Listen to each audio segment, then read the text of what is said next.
Monsieur Le Guévac. Monsieur le Président, Madame le rapporteur, Mesdames, je vais, dans ce propos introductif, évoquer 3 observations générales et 2 précisions techniques. La première observation générale, c'est que nous sommes aujourd'hui le 21 septembre. Pour le Toulousain que je suis, c'est la date anniversaire de l'explosion de l'usine AZF, qui a été à l'origine de plusieurs dizaines de morts, des milliers de blessés et des dégâts incommensurables. Elle a fait l'objet à l'époque d'une commission d'enquête parlementaire, comme la vôtre, qui avait débouché sur des propositions de loi très importantes concernant ce qu'on appelle les ICPE, les installations classées. Et l'un des espoirs de l'association, c'est que le travail que vous êtes en train de faire puisse déboucher sur des avancées législatives importantes pour protéger, bien évidemment, la population des Antilles, qui est la première touchée par ces pollutions de chlordécone, mais de manière peut-être plus générale, d'aborder la question des pesticides, qui est un sujet qui devient national, voire international. La deuxième observation générale que je voulais faire, Monsieur le Président, était de présenter les objectifs de l'association Vivre et du CRAN, qui n'est pas présent aujourd'hui, mais qui soutient tout ce que fait l'association Vivre, et qui peuvent se résumer à une formule. Il s'agit de réparer le passé et de préparer l'avenir. Réparer le passé parce qu'il y a, comme vient de le dire avec beaucoup d'émotion Madame Châtenay-Rivaudet, beaucoup de personnes qui sont inquiètes pour leur santé, pour leur avenir, pour celle de leurs enfants, et qui cherchent à comprendre ce qui s'est passé, à comprendre ce qu'on leur a caché. Et là aussi, après ce constat, nous avons des propositions concrètes à faire. Mais préparer l'avenir, ça veut dire aussi qu'il faut se poser les questions pour dépasser la situation actuelle, le statu quo, et peut-être remettre en cause des certitudes, la monoculture de la banane par exemple, et essayer de prévoir des solutions à la fois en termes de protection des populations de la santé, mais aussi d'évolution du modèle économique antillais pour qu'il puisse faire face à un risque d'effondrement global qui nous attend tous, que l'on soit ici ou dans l'Hexagone. Et l'une des solutions, on aura peut-être l'occasion d'y revenir tout à l'heure, que nous pourrions proposer, et sur laquelle nous sommes en train de réfléchir, c'est de créer une commission justice et vérité, un petit peu à l'image de ce qui s'est passé en Afrique du Sud. C'est-à-dire qu'il va falloir, une bonne fois pour toutes, que toutes les vérités soient dites, et qu'ensuite, on en tire toutes les conséquences. Qu'est-ce que je veux dire par là ? J'ai écouté votre commission et j'ai entendu certains représentants des distributeurs, notamment les représentants de la société La Garrigue, qui se cachaient derrière leurs petits doigts en disant « mais on ne savait pas ». En droit, ce n'est pas possible de dire ça. Vous avez plusieurs articles, notamment un article du Code civil, l'article 1245-9 du Code civil, qui prévoit que le producteur, en ce compris le distributeur d'un produit, peut être responsable du défaut de ce produit, alors même que le produit a été fabriqué dans le respect des règles de l'art, ou des normes existantes, ou qu'il a fait l'objet d'une autorisation administrative. Autrement dit, c'est bien beau de dire l'État est responsable, mais il n'est pas le seul responsable, et je vais y revenir dans un instant. Justement, la troisième mission qui m'a été échue par les associations, c'est une mission un peu difficile, une mission impossible, c'est de dire des vérités qui fâchent.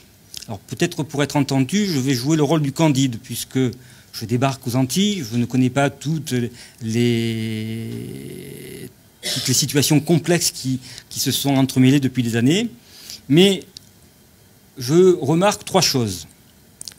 D'abord, dans ce dossier, ça ressemble beaucoup au dossier du Mediator. Pourquoi ? Parce que dans le Mediator, si vous vous souvenez bien, le Mediator est un produit chimique qui était sensiblement le même que l'isoméride. Et 10 ans avant la crise du Mediator, il y avait déjà eu des signalements médicaux très importants sur le Mediator, et donc tous les services de l'État avaient les moyens de savoir que ce nouveau benfluorex était dangereux pour la santé des populations. Eh bien, dans le dossier chlordécone, depuis, non pas 1979, non pas 1976, non pas 1968, mais depuis 1958, on sait que le chlordécone, comme tous les organochlorés, est dangereux pour la santé. J'ai sur la table là, des rapports que je suis allé chercher aux États-Unis. Les études qui avaient été faites par le fabricant dans les années 50-60 disaient déjà qu'il y avait un danger sur les problèmes de reproduction, c'est un perturbateur endocrinien et que c'était un cancérigène pour les souris. Et toutes les études savent que ce qui est vrai pour les animaux dans 90% des cas, c'est vrai pour l'être humain. Donc on savait depuis les années 60, on savait d'autant plus que, comme vous l'avez rappelé dans votre commission, il y a eu le fameux incident de Hopewell. Et dans le cadre de l'incident d'Hopewell, il y a eu une campagne de presse extrêmement importante qui a été faite aux États-Unis. Je crois que vous devez aller bientôt sur la côte Est. Vous allez pouvoir plonger dans les archives des médias de l'époque et vous verrez que le Washington Post, le New York Times ont titré, ont fait beaucoup d'enquêtes là-dessus parce qu'à l'époque, en 1976, c'était la plus grande contamination en matière de pollution de pesticides. On ne les appelait pas encore les fameux POP, les polluants organiques permanents, mais c'est une affaire qui a défrayé la chronique. Et l'une des questions que l'on peut se poser, et que la Commission pourrait poser par exemple, non pas au ministère de l'Agriculture, mais cette fois au ministère des Affaires étrangères, c'est est-ce que les services de l'ambassade de France de Washington ont pris connaissance de cette situation qui faisait la une des journaux nationaux américains pour avertir les services français, et notamment les services d'agriculture ou les agences françaises liées à la santé. C'est une question qui est importante pour déterminer, là encore, la part de connaissance du risque. Et pour en finir sur cette question de la connaissance du risque, vous avez évoqué à plusieurs reprises également les rapports de l'OMS. Je suis allé le chercher, ce rapport de l'OMS. Et il y a un petit détail qui m'a fait tiquer, comme on dit. Ce rapport a été édité depuis la base de l'OMS qui est à Lyon. Lyon, je suis à la preuve du contraire, c'est en France. Je ne comprends pas comment des travaux qui ont pu être faits depuis la France n'étaient pas connus par les services de l'État depuis 1976. Il y aura d'autres éléments qu'on pourrait mettre sur la table. Je tiens à la disposition de la Commission des tas de petits documents que nous avons retrouvés. Par exemple, il y a un livre qui a été publié par un Américain qui cite tous les articles de science, en anglais seulement, qui ont été publiés sur la question de la dangerosité de la chlordécone depuis 1976. Donc là encore, comme pour le Mediator, on savait, on aurait pu éviter. Deuxième idée qui est importante à mes yeux, et là je commence à aller sur des terrains qui peuvent être désagréables pour certaines personnes, cette affaire rappelle malheureusement l'affaire du sang contaminé. On a une connaissance en 90 de la dangerosité d'un produit puisqu'on l'interdit, et on ne peut plus dire qu'on ne savait pas à partir de cette époque-là, et pourtant, pour des raisons bassement économiques, certaines personnes vont obtenir des dérogations, soi-disant pour écouler des stocks. Et donc là, le choix qui a été fait a été un choix économique à court terme, en mettant en danger encore plus longtemps la santé des populations. Si on va sur ce terrain-là, en l'état actuel du droit, la question que vous devriez vous poser, c'est de savoir si vous, Commission, vous n'avez pas vocation à saisir la Cour de justice de la République, puisque ce sont des ministres qui, en connaissance de cause, ou mal informés, ça c'est l'enquête qui le dira, ont pris cette décision d'autoriser ces dérogations, alors qu'en même temps, dans le même temps, ils interdisaient le produit. Troisième sujet qui va peut-être faire débat, et sur lequel nous pourrons revenir dans les questions, je crois, Monsieur le Président, que lors d'une interview, vous avez dit que c'était un crime d'État. C'est peut-être un crime d'État, mais c'est plus qu'un crime d'État. Parce que l'État a été certainement manipulé, on l'a trompé, on lui a fait même du chantage, soi-disant il fallait sauver l'emploi aux Antilles, parce qu'autrement, s'il n'y a plus de bananes, il n'y a plus d'emploi aux Antilles. Vision très productiviste années 70. Mais derrière le crime d'État, je vois se profiler un crime colonial. Et il faut appeler un chat un chat. C'est-à-dire qu'on retrouve malheureusement toujours les mêmes groupes économiques à tous les niveaux. Les principaux propriétaires terriens, les principaux importateurs, distributeurs, fabricants, et maintenant les principaux bénéficiaires qui sont aussi propriétaires des centres de distribution, des grands magasins, vers qui l'État, curieusement, oriente les Antillais pour se nourrir. Puisque la campagne actuellement qui est menée dans le cadre des plans chlordécone, c'est de dire ne mangez pas local, c'est dangereux, le poisson c'est dangereux, la viande peut être dangereuse, les produits locaux sont dangereux, consommez des produits qui viennent de l'extérieur. Donc une fois ce constat fait, tout un tas de propositions concrètes peuvent vous être présentées. Je voudrais terminer par les deux précisions techniques que j'ai évoquées tout à l'heure.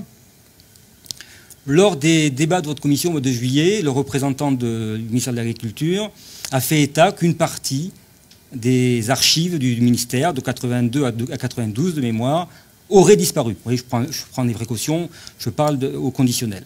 Immédiatement, les associations s'en étaient émues et avaient saisi le procureur, puis il s'était fait jour que vous alliez être destinataire d'éléments nouveaux.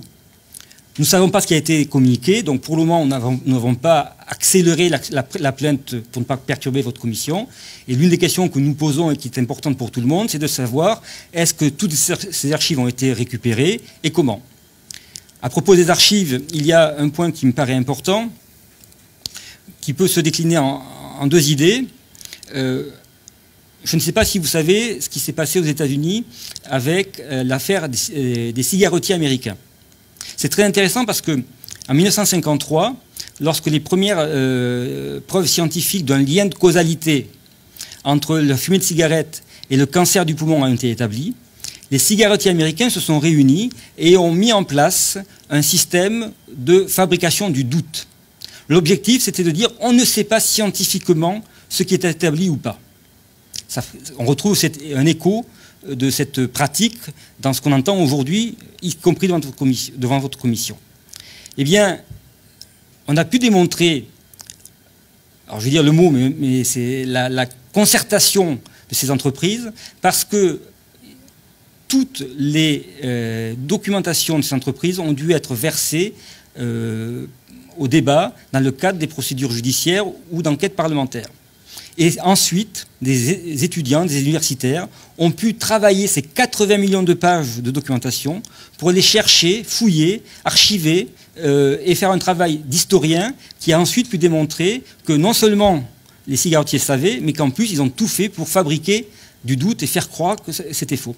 D'où ma proposition, c'est que tous les éléments dont la commission est destinataire devraient être accessibles au plus grand nombre via Internet.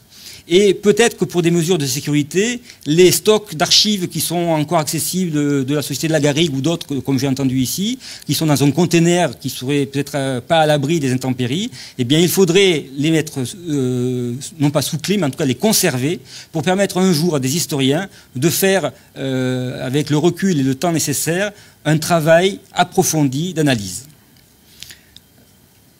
Deuxième pression technique. Madame Châtenay-Rivaudet l'a évoqué tout à l'heure, l'association Vivre et le CRAN ont lancé une initiative qui est une action collective contre l'État devant un tribunal administratif en responsabilité. Cela ne vient pas contredire votre mission, au contraire.